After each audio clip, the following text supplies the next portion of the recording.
Oh, geeks, the game has been changed. I don't say that very often, but I mean it this time. 1 bait is great, 2 baits are better, and 3, well, it's a party that the bass want to attend. Let me tell you about this. This bait has been one of the most dominant wintertime baits, whether it be for tournament fishing. Heck, it's been one of the most dominant baits over the past 4 to 5 years in tournament fishing, even when it's not wintertime. But they've just upped the game. Now, I know what you're going to think when you see this, but geeks, let me tell you, this 110%, because I've been doing it well before. Go back and look at the videos. I've been tight lining baits like this down the bank. I have been Demiki rigging baits like this with 2D sonar. So let me tell you, don't discount this new setup or you will be sorry. What am I talking about? Well, look, geeks, I'm going to say a little something snappy. Now, all you geeks that come and support us, you know who you are. And you love what we do and understand what we do because you come here all the time. So this is not for you, but for the rest of you. And every once in a while, look, I get it. Some of you all might not know this, but I do have a background, me and Mike both, in actual television productions.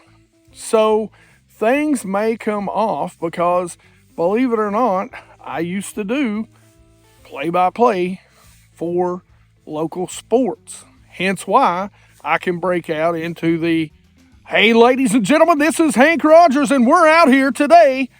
It's just natural. It's always been natural to me.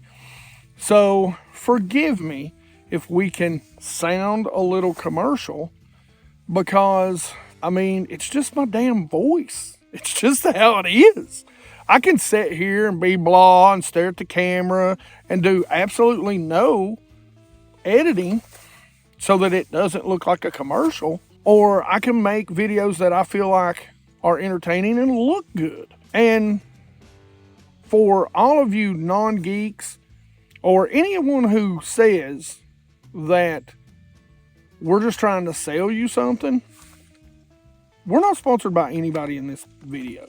Not anybody. Berkeley, I've said 100 times, I'm pretty sure hates my guts.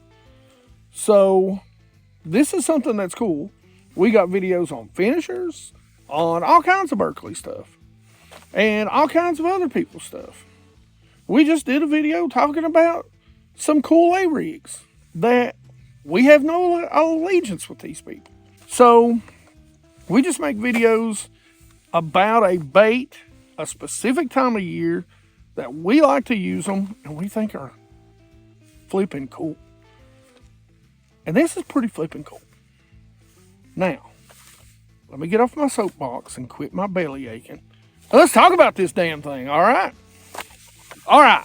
So, we are talking about the triple minnow rig.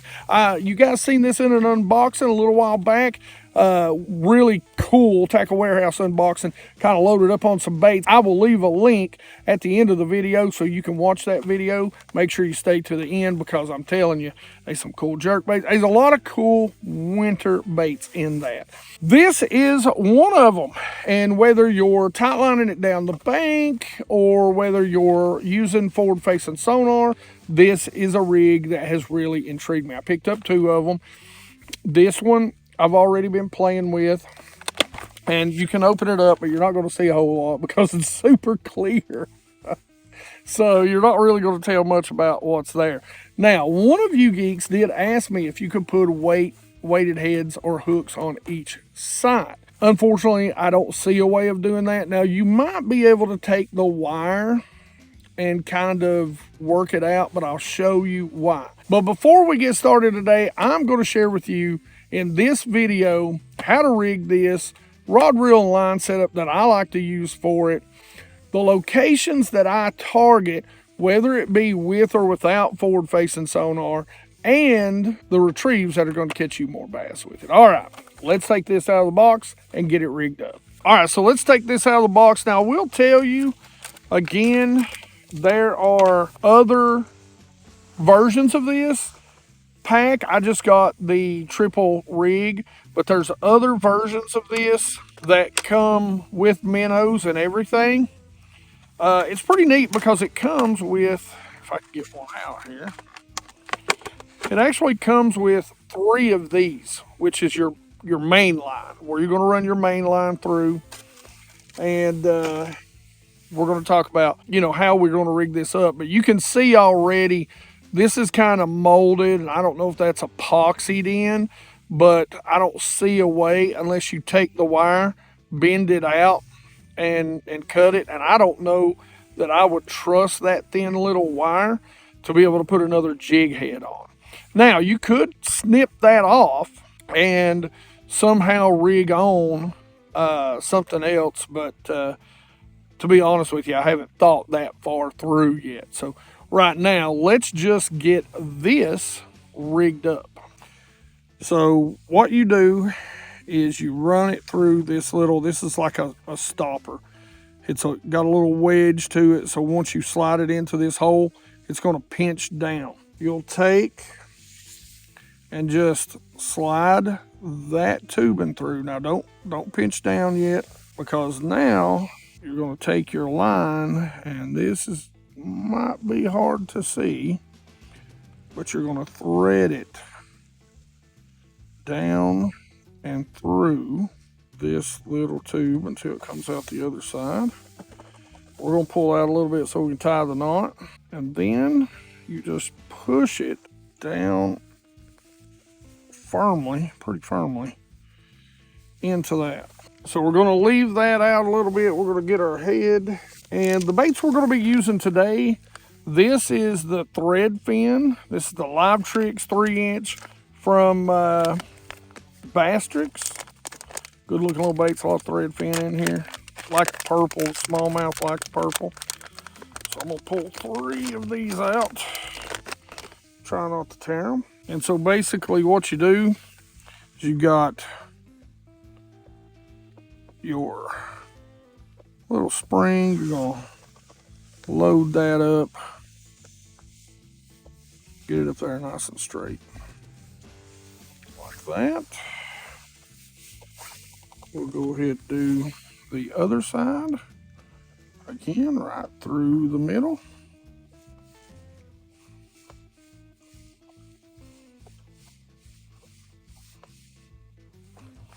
There you go.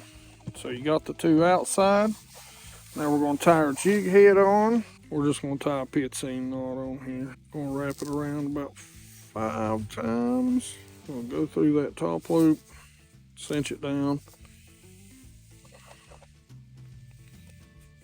Slide it down, make sure that knot is good and tight, and we'll trim that off. We'll put our last little bait on. This one you don't have to screw on. It's just going to come straight out. Got the nice little keeper on it. There you have it, boys and girls. All right, so this is a TFO. This is a 7'3" medium fast option bass rod. One of my favorite rods to use for the jig head minnow. You guys have seen me catch big old striper on 8-pound test line on this, and that's the line that I've got on this Daiwa Fuego right here. Good little reel. I'm really enjoying it, catching a lot of bass on it. This is a reasonably priced reel too. Now, along with that, we've got the new, so the line we're using, we've got the new JDM from Canine, JDM silk braid that's on here. If you haven't seen it or you haven't seen the video where I talk about it, you need to go check this out because it's sick, it's slick. That's the deal. I really have, when I pick this rod up, I really have to change how I cast because I will overcast by 20, 30 feet every single time. But I've got that is my main line. I've got about a 8-foot leader and that is 8-pound test Pro 100 100% fluorocarbon. I've got a 10% off discount right there. And by the way, K9 is coming to Tackle Warehouse. I don't know if I'm allowed to announce that or not, but I just did. Oh well. So what's going to happen eventually, we'll have the 10% off. You can go to the website and use 10% and get it, or you can go to Tackle Warehouse. And by the way, if you like what we do here, the best way to support this channel, because we don't do memberships, we're not asking you all for money. We go out and we pick out baits we like to do and talk about them. And all you have to do is, if you do like them, make sure you go down in the description and just bookmark that Tackle Warehouse link, or scan that code right there for your mobile device. It doesn't cost you a dime extra, but it does support the channel. So if you like a rod, reel, bait, line, graph that you see on here, and you're going to shop at Tackle Warehouse anyway, help us out. It's the best way to support us. All right, now let's go fish this thing. So let's talk about location right now. So this time of year, the water temps are 48 this morning when we got out here. So the shad have pretty much got to the mouths of the creeks or the main lake. So you're going to want to go find those shad if you're using forward facing sonar. Now there's something that we've been doing, and because this is a triple minnow rig, it's a little more subtle, but it still has a lot of a drawing power, say, of an A rig. So we've been throwing some A rigs this morning, and in those laydowns where maybe the bass don't want to commit, we are following up with this little bait right here. So the bass are sitting not in the brush, but just below it, waiting for anything to swim out. We throw this at the tree, let it fall down, and start working it. There's some bait fish running out of the tree, the blow down, the lay down, the brush pile, and they clock it. So really fun little bite to get on, and you really don't even need forward facing sonar to do it. Another great thing and another great retrieve is literally just go down banks like this right here and just shake it, just tight line it, let it go down. You can rig it up weedless if you want to, and you can tight line that down the bank, shaking it. Trust me, that is a technique. We've got, like I said, we call it tight lining. That is a technique, but well before forward facing sonar, that we've used to catch a lot of bass in the winter time. Now, as far as hook set goes, you know, it's going to be 45 to, it's a spinning rod to, you know, straight up hook set. Get them away from that brush, get them away from that rock. You know, if they're out in open water, just get them to the boat. Don't horse them, play them, get them in there, even in the wintertime. The largemouth, they don't fight as much, but the spotted bass and the smallmouth, they can get a little pissy, if you know what I mean. I mean, if they're small, sure, you can boat hop them, you know. I mean, but you start talking about 3-pounders and 4-pounders and 5, yeah, do not boat hop. Get down there, use your thumb. It's gonna suck to get your hand wet this time of year. Take your gloves off, because that sucks all day long if you just catch one fish and you get a wet glove. So if you got a net, use a net. If you, like me, and you got a net and you just don't want to use it, then like I said, put a thumb in their mouth. Now, if you want to learn a little bit more, hey, go check out the video we were talking about earlier. You've got a link right here. Otherwise, questions and comments in the comments section below. Like it if you like it. Don't forget to subscribe. Make sure you ring that bell. Be part of the 100% Watch Squad. 2026 is going to be huge. You geeks rock.